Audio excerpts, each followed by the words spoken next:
Hi, I'm Corey. Until last month, I was just another corporate accountant at Meridian Technologies, dating Alex Reynolds, whose father happens to be CEO of Reynolds Industries. Things were good between us. 6 months of dinners, weekend getaways, and getting to know each other's quirks and habits. "You're going to love my dad," Alex insisted as we drove to his parents' estate for dinner. "He's tough in business, but once he gets to know you..." I adjusted my blazer nervously. What if he doesn't approve of me? Why wouldn't he? Alex squeezed my hand. "You're brilliant, beautiful, and you understand the corporate world. That's his love language." "I just want to make a good impression," I said, checking my lipstick in the mirror. "Just be yourself," Alex reassured me. "And maybe mention that market analysis you did last quarter. He loves that kind of thing." Now I'm even more nervous, I laughed. Should I have brought my resume instead of wine? Alex's mother, Patricia, greeted us at the door. "You must be Corey. We've heard so much about you." "All good things, I hope," I smiled, handing her the wine I'd brought. "Oh, how thoughtful. Robert loves a good Cabernet." Speaking of Robert Reynolds, the man himself appeared in the doorway of his study. Tall, silver-haired, with Alex's jawline but none of his warmth. "So this is the girlfriend," he said, not extending his hand. "Accountant at Meridian, right? Small operation compared to what we do at Reynolds." "Dad," Alex warned. "Corey's department handled the Westlake merger last year." "That little acquisition? Pocket change." He laughed, guiding us to the dining room. "Let's eat before everything gets cold." Throughout dinner, Robert interrogated me between bites. "Stanford MBA, correct? Not Harvard?" "Stanford has an excellent program," I started. "Harvard's where the real players go. I've hired dozens." Patricia attempted to change the subject. "Corey, Alex mentioned you're quite the pianist." "I've played since childhood," I smiled gratefully. "It's just a hobby now, but..." "A hobby," Robert interrupted. "Interesting how some people have time for hobbies. I built my first company working 18-hour days." Patricia sighed. "Not everyone needs to sacrifice their entire life for business, Robert." "That's why not everyone succeeds," he replied, turning back to me. "What's your 5-year plan, Corey? Still pushing papers at Meridian?" "I'm on track for senior management, actually," I replied. "Our CFO is mentoring me personally." "Jerry Williams?" Robert scoffed. "That dinosaur should have retired years ago." Alex cleared his throat. "Dad, Corey just got promoted." "Listen," Robert set down his fork, addressing me directly. "Alex needs someone who understands ambition. Real ambition. Not middle management at some second-tier tech company." The table fell silent. "I've researched your department's performance," he continued. "Mediocre growth. Conservative strategies. Is that really what you aspire to?" "My team has delivered consistent results during a volatile market," I defended.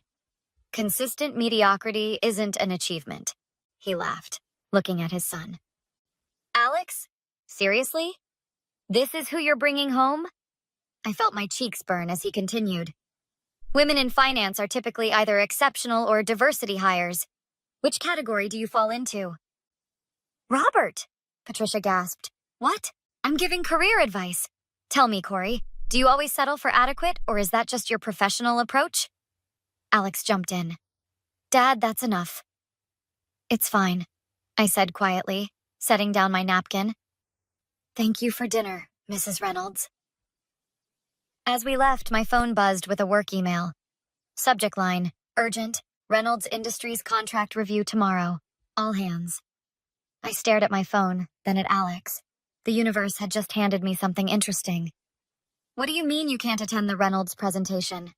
My colleague Tasha leaned against my cubicle the next morning. "The whole finance team has to be there." "I can't objectively evaluate a contract with Reynolds Industries," I explained, showing her the meeting invitation. "Why not?" Tasha asked, lowering her voice. "Wait, isn't that your boyfriend's last name?" I nodded.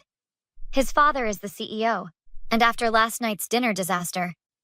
"Oh no, what happened?" "Let's just say he made it clear that I'm not good enough for his son or my position." "Seriously? What kind of person does that?" Tasha frowned. The kind who believes his bank account makes him superior to everyone else, I sighed. He asked if I was a diversity hire. He did not. Tasha's eyes widened. What did Alex do? Too little, too late, I replied, reorganizing files on my desk. Marcus from legal stopped by. Corey, I need your eyes on the Reynolds proposal. Something doesn't add up in their financial projections. What kind of doesn't add up? I asked. The promised ROI seems inflated by about 30% compared to industry standards. I flagged it, but since you're our financial modeling expert, send it over, I said. I'll take a look. After Marcus left, Tasha raised an eyebrow. Interesting timing. This isn't about revenge, I insisted. If there are legitimate issues, of course. Tasha nodded unconvincingly. Totally professional. Look, if there's nothing wrong with the proposal, I'll say so, I insisted. But if Robert Reynolds thinks he can cut corners, then you'll catch him, Tasha finished. Just be prepared for Alex to see this differently. Later in the conference room, I spread out the Reynolds proposal documents while Tasha and Marcus looked on. These projections are based on market growth that doesn't exist, I pointed out. And their cost savings estimates? Pure fantasy? Could it be optimistic forecasting? Marcus asked. It's deliberate misrepresentation, I said. Look at their last 3 contracts with similar companies. They promised the same results but delivered barely 40% of projections. But how do they get away with it? Tasha asked. Doesn't anyone check? They target companies without strong financial oversight, I explained. By the time anyone realizes the projected savings aren't materializing, they've already collected their fees. Tasha whistled. That's a $9.6 million mistake waiting to happen. We need to talk to Dan in procurement, I said. This contract should never be approved. As we left the conference room, I nearly collided with Alex. What are you doing here? I asked, surprised. Dad sent me to smooth things over with your team, he admitted. He knows he can be difficult. Difficult? Alex, he humiliated me. He tests people he thinks might be important to me, Alex defended. It's his weird way of seeing if you'll stick around. By suggesting I'm a diversity hire? He didn't mean... Yes, he did, I interrupted. And now I find out his company is trying to secure a contract with mine based on falsified projections. Alex's expression hardened. Are you investigating my father's company because of last night? I'm doing my job, I replied. And if your father had any respect for mine, he wouldn't be pitching inflated numbers. You're making a mistake, Corey, Alex warned. My father doesn't lose. Neither do I replied. Especially when I'm right.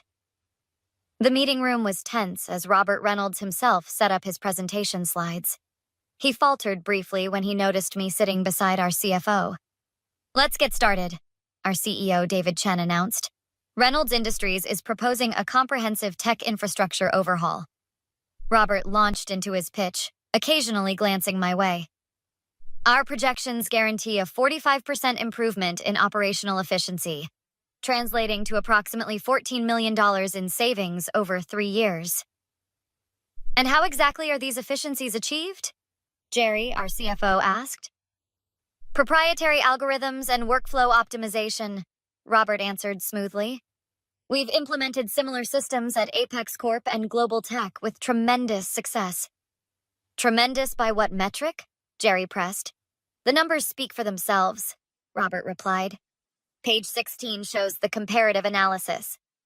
When the presentation concluded, David turned to me. Corey, you had some questions about the financial models? Yes, I said, standing. Mr. Reynolds, could you explain how you achieved a 45% efficiency improvement with Apex Corp last year, when their annual report shows only a 17% change? The room fell silent. Different circumstances, Robert dismissed. Apex had implementation issues. And Global Tech? I continued. They're currently in litigation with you over similar discrepancies, correct? Robert's face reddened. That information isn't public. It is in court records, I replied, distributing folders. I've compiled performance data from your last 5 major clients. The pattern is consistent. Promise 45 to 50%, deliver 15 to 20%. This is outrageous, Robert snapped. David, who authorized this witch hunt? Our CFO, Jerry, intervened. I did. Standard due diligence for contracts of this size. Is this because of my dinner conversation with you? Robert demanded, staring at me. Using your position to retaliate for personal reasons? That's an inappropriate accusation, Jerry said firmly. I maintained eye contact. This is about protecting my company from a bad deal. Nothing more. Alex warned me you might try something like this, Robert said. He's disappointed in you, by the way. Says you're throwing away your relationship over professional jealousy. The comment stung, but I didn't flinch. Mr. Reynolds, if we could return to the actual numbers.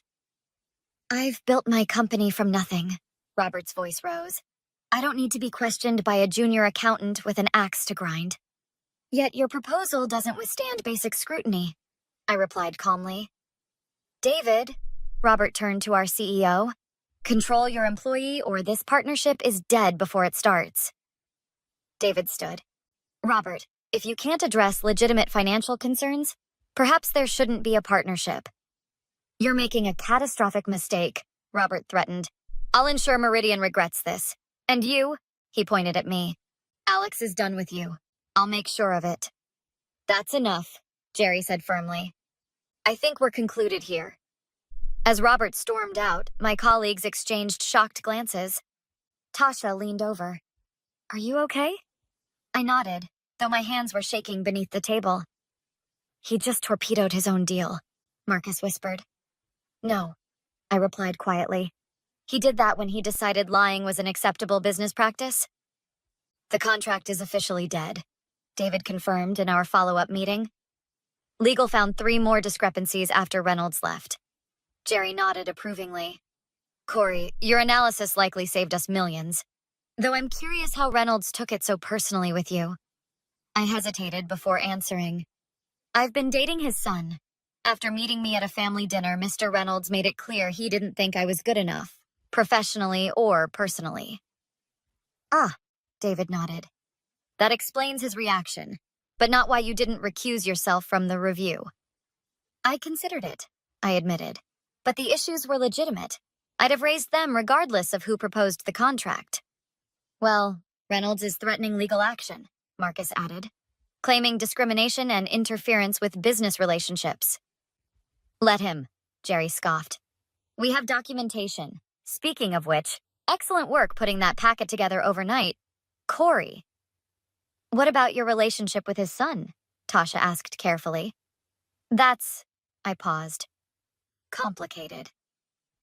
Reynolds has quite the reputation in the industry, David mentioned.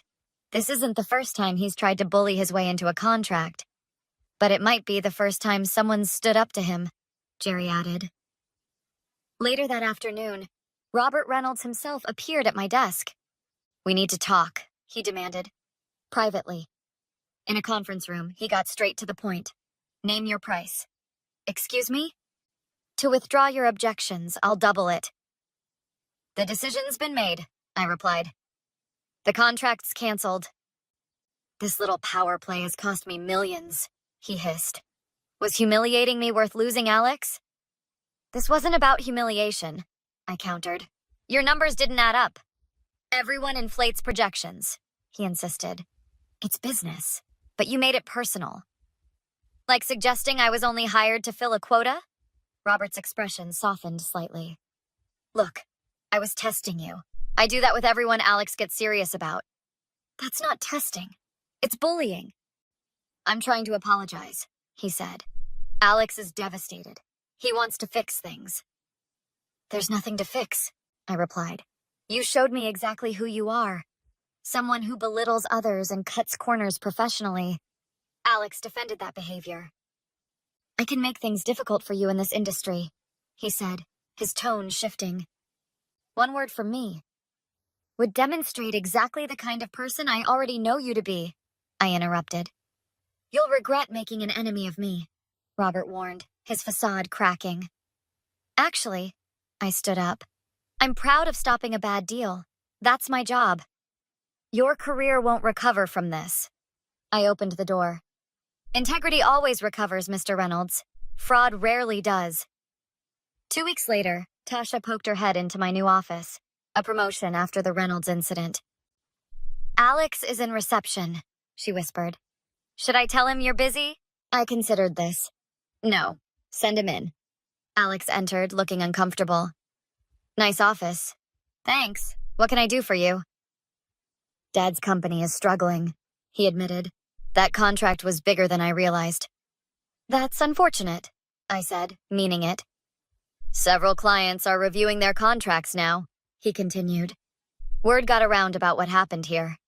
Actions have consequences, I replied. He was wrong about you, Alex said quietly. We both were. I should have stood up for you. Yes, you should have. I've left Reynolds Industries, he said.